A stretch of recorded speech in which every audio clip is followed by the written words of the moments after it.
Hello to all our Rollins Elementary staff. So, we unfortunately didn't really get a chance to talk during our trainings this week about the BEST program. So, I wanted to take just a quick couple of minutes to remind you guys that have been here before last year and our new staff, welcome, and tell you a little bit about what that is supposed to look like and what that entails.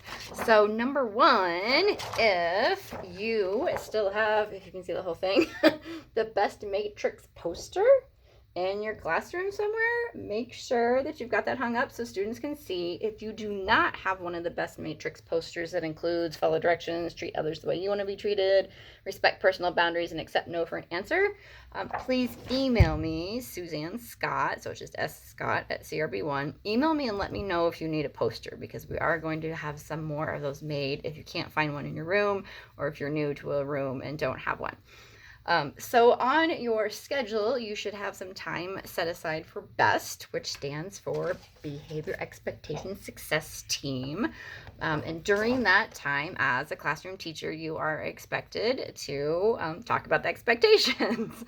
So every week, usually on the Wednesday or Thursday before the next week, so by tomorrow or Thursday, I or someone on our team will email all the staff a lesson plan for that week. And don't worry, it's not like a huge, thing. It's like 5-10 minutes to talk to your students about that expectation for the week. So for example, on Monday, we will start with just that week during your BEST time talking about what BEST stands for, what the different expectations are, like follow directions and treat others the way you want to be treated, and just helping your students to understand when we talk about BEST, what does that mean? What does that look like?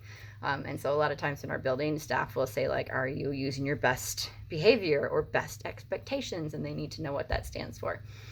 Then next week, I'll send you guys a lesson plan for the following week, and we'll start with the first expectation about following directions. And each lesson plan should contain some information to talk about, to share with your students, maybe some activities, some quick little activities, which makes me stop and think if all of them are COVID safe.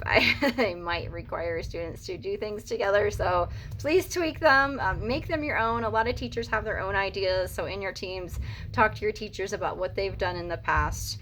There are some video links that you can show. They're like 1 to 2 minute videos that the younger kids especially really enjoy.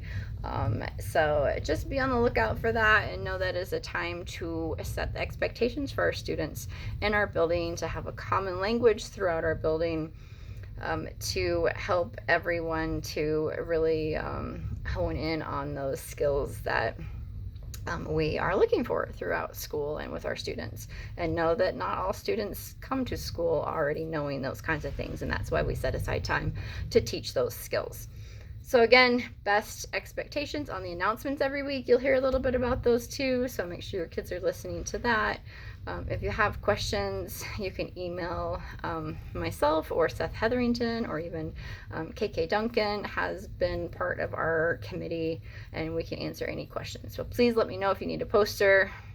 If I know this little 3-minute tutorial isn't in great detail, but let me know. Just give me a holler if you need to know a little bit more, or you're still confused when you see that on what exactly you're supposed to be doing. But talk to your fellow team too.